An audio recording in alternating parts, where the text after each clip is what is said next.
everybody, this is Mr. Schneider. I would like to say hi to everybody, and I miss everybody from Cedars. I wish we could be having classes as usual, but since we can't, I hope everybody is safe at home. Today, since we can't meet face to face, I'm going to show you how to make a fun activity that I think is really cool, and you can try to do it by yourself, but it would be great if you had some help. Maybe a brother, a sister, mom, dad, somebody there that can help you. We're going to make flowers that open the petals on their own when you put them in water.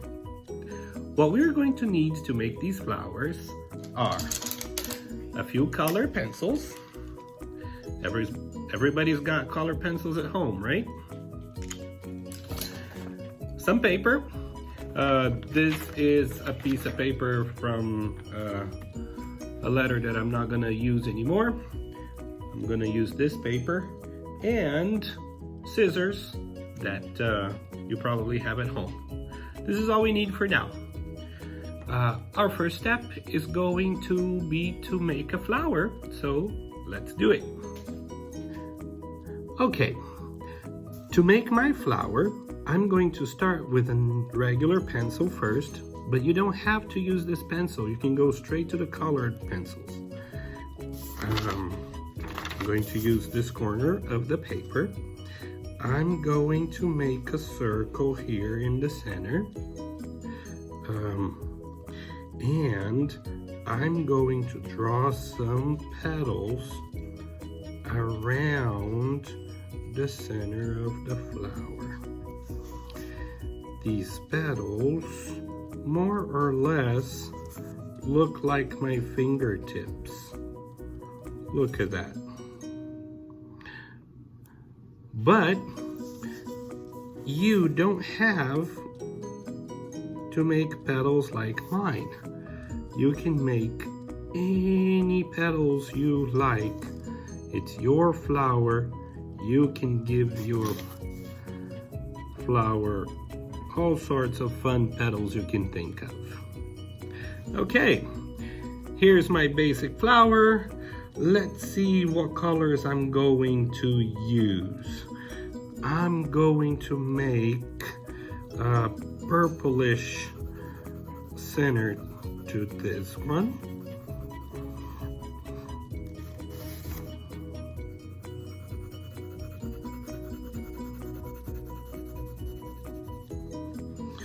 And then I want the petals of this flower to be yellow. So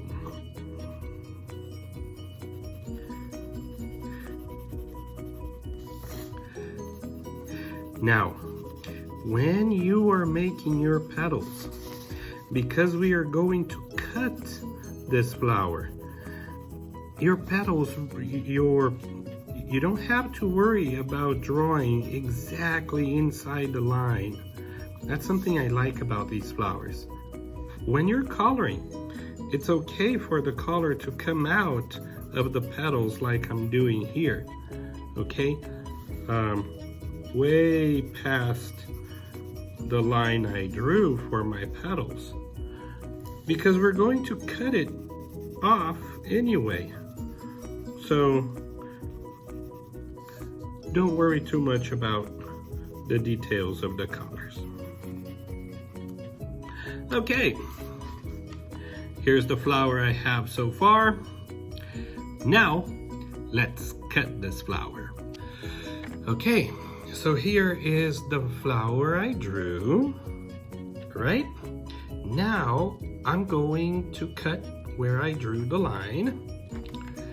And this is maybe the time where somebody can help you. If cutting right on the line is very difficult for you, maybe you can get somebody older to help you out. But what I think is most important to remember is that first time we do stuff, it's never the best. We always do things better when we do them a second, a third, a fourth time. So if your first flower is not perfect, that's really okay.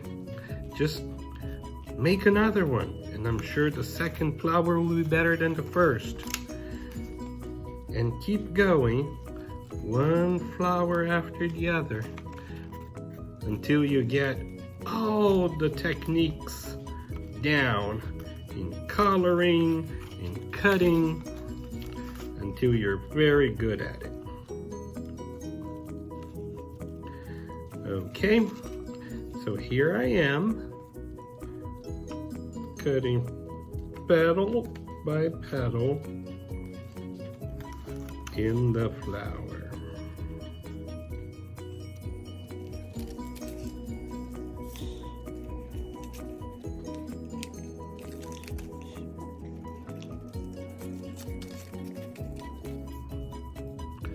Almost there.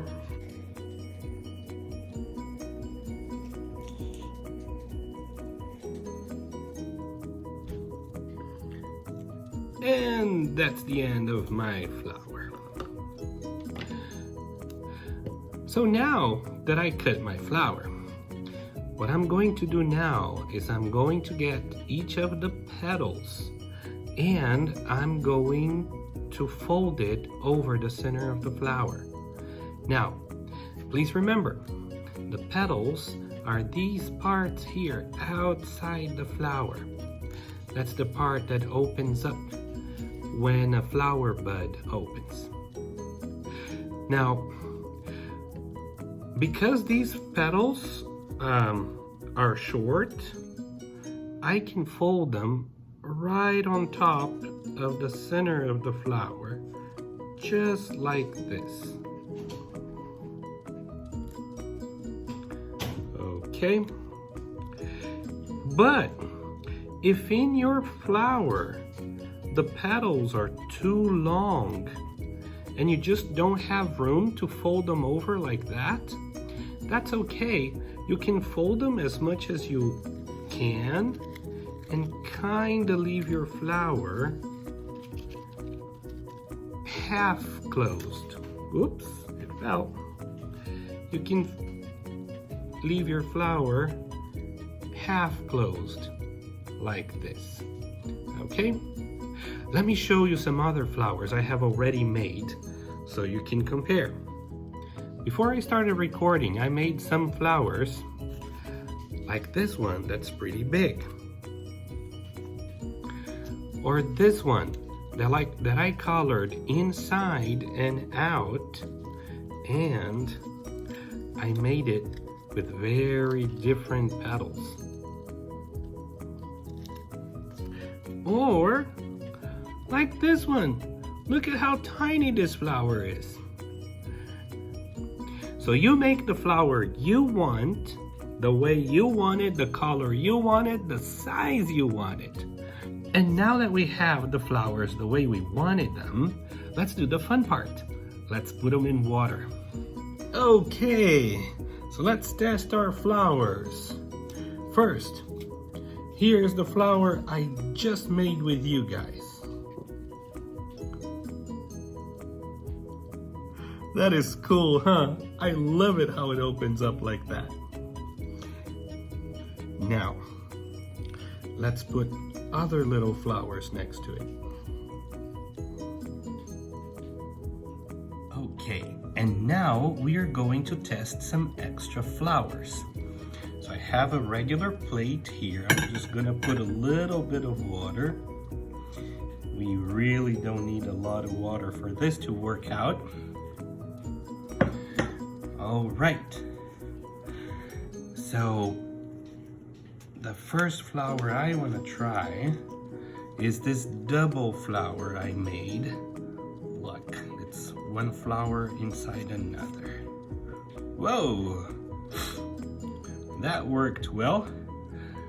while we wait for the second stage of the flower to open, let's see how other flowers open.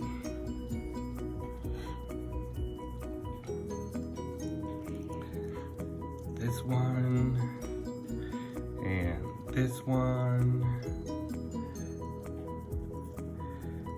and this one.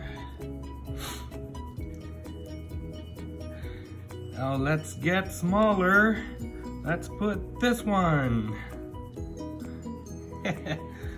I love those little flowers.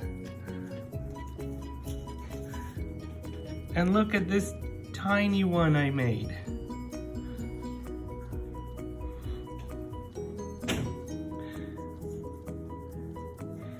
And I thought I had, oh, here they are. They're so small, I'm losing them. Look at this.